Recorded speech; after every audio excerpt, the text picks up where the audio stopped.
Bom dia, pessoal, tudo bem? Como é que vocês estão? Começando hoje aqui uma nova coluna no meu canal do YouTube. A ideia é, pelo menos uma vez por semana, comentar algumas coisas que de relevante acontecem no país. Os comentários breves, nada muito profundo, mas algumas impressões que eu tenho sobre a sociedade brasileira, sobre como as coisas acontecem aqui. Evidentemente, o assunto mais pulsante nos últimos dias tem sido o assassinato de mais um negro, mais um homem negro lá no Carrefour, em Porto Alegre. Uma coisa impressionante. Ali tem um conjunto de situações, um conjunto de problemas que precisam ser analisados, avaliados, para entender um pouco como é que funciona a sociedade brasileira. Eu vou começar pelo menos importante deles, que é a ação da chamada segurança. É inacreditável que um serviço contratado para fazer segurança numa grande rede como o Carrefour, nós estamos falando de uma rede mundial, faz parte do oligopólio capitalista de distribuição de mercadorias, então, portanto, tem uma ação global.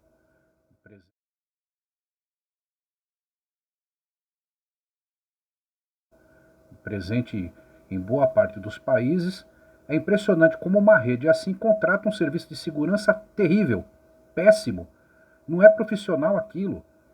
Vamos imaginar, apenas imaginemos que foi o assassinado. Vamos apenas supor que ele tenha de fato cometido alguma coisa, algum delito. Vamos supor que ele tenha agredido alguém, vamos supor que ele tenha feito algo que merecesse a sua detenção. Estou supondo. A função da segurança não é bater em ninguém. A função da segurança não é matar em ninguém, principalmente segurança patrimonial. Segurança patrimonial não é polícia. E nem a polícia deve agir da maneira como aquela segurança patrimonial agiu. É um absurdo.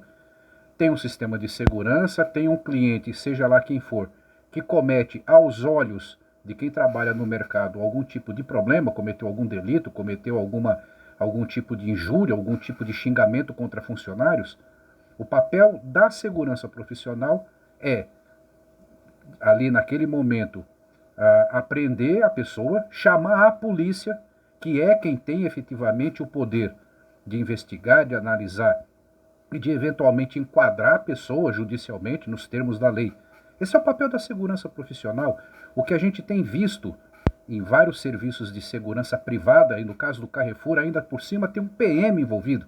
Um PM fazendo bico, pelo que o noticiário vem apontando. Um trabalho absolutamente amador, pior ainda, profissionais, se é que são profissionais, se é que a gente pode chamar dessa maneira, despreparados. Serviço de segurança não é para espancar ninguém. Serviço de segurança é, se necessário, imobiliza a pessoa, tranquiliza a situação e chama quem de direito, que no caso é a polícia civil, a polícia militar. Aquilo é um crime. Aquilo que foi cometido não podemos deixar de dizer que é um crime com todas as palavras. Uma violência impressionante, uma covardia. É deliberado aquilo, não é possível. Não adianta dizer que aquilo lá, porque os seguranças ficaram com a cabeça quente. Segurança precisa ser treinado para suportar tudo. Inclusive a polícia militar, que não recebe esse tipo de treinamento adequado, pelo menos é o que a gente vê nas ruas.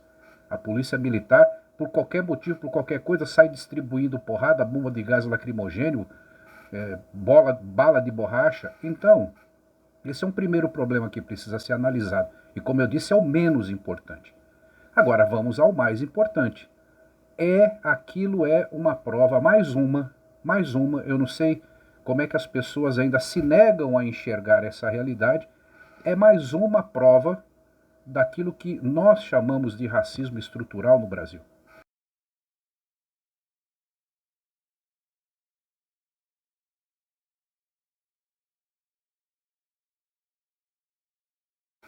Por um conjunto de fatores, já fica entronizado na cabeça dos sistemas de segurança que um homem, principalmente um homem negro, se ele estiver vestido de uma determinada maneira, ele já é suspeito pela própria aparência.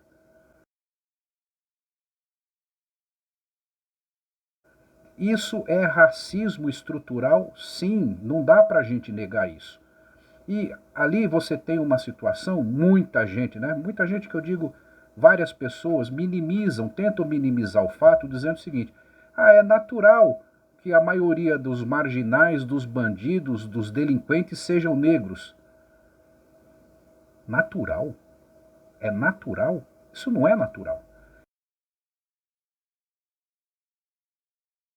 Isso é resultado de um sistema econômico, político, social, que é o nosso capitalismo, o capitalismo brasileiro, capitalismo em qualquer lugar, mas o brasileiro em especial, um sistema de alta exclusão, de promoção de pobreza e miséria em larga escala, e que faz com que uma parte da população brasileira se esteja vivendo no limite entre a cidadania e a marginalidade.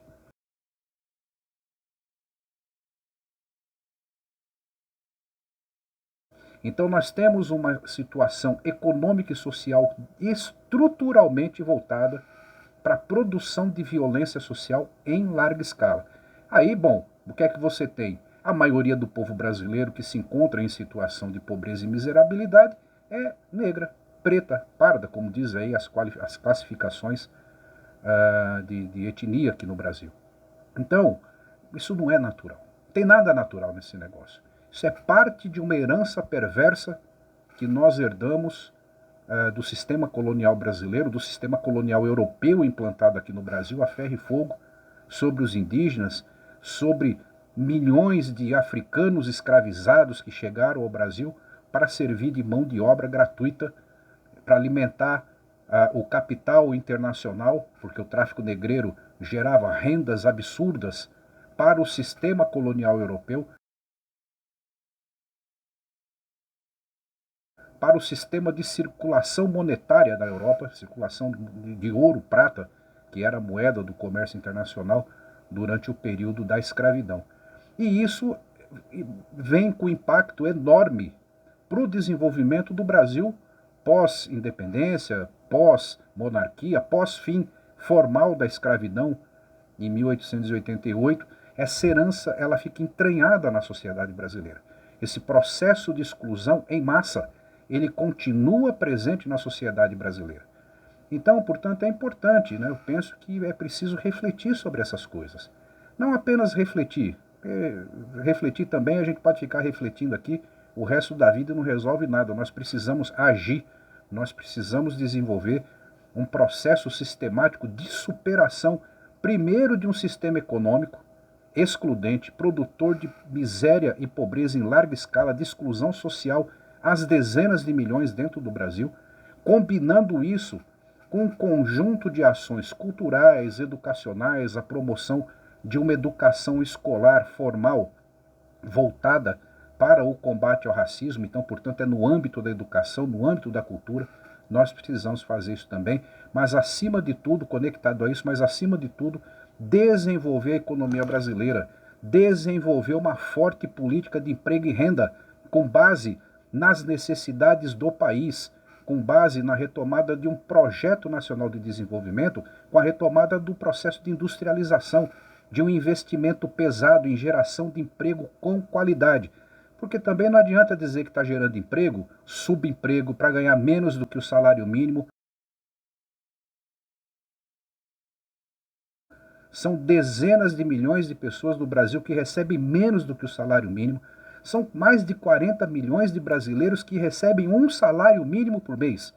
Então não é só gerar emprego.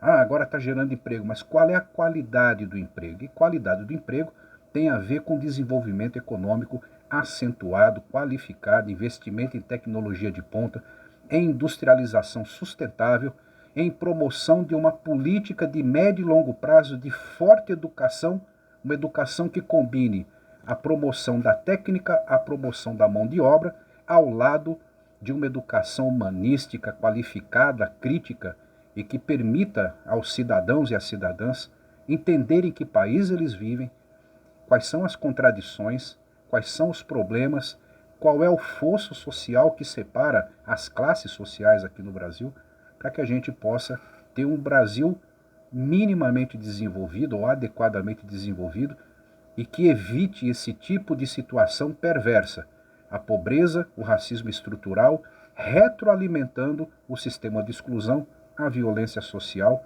e os assassinatos nas periferias, principalmente de jovens negros e negras, pelas forças de segurança do Estado e também por seguranças privadas que não têm a mínima condição, a mínima capacidade de lidar com o público. Fico por aqui. Toda semana a gente vai debatendo um pouco aqui as coisas, apresentando as minhas opiniões sobre esses temas que são muito importantes na sociedade brasileira e que a gente não pode deixar de lado. A gente tem que comentar e tem que ajudar a superar essas contradições, tá bom? Fico por aqui, um abraço para todo mundo. Valeu!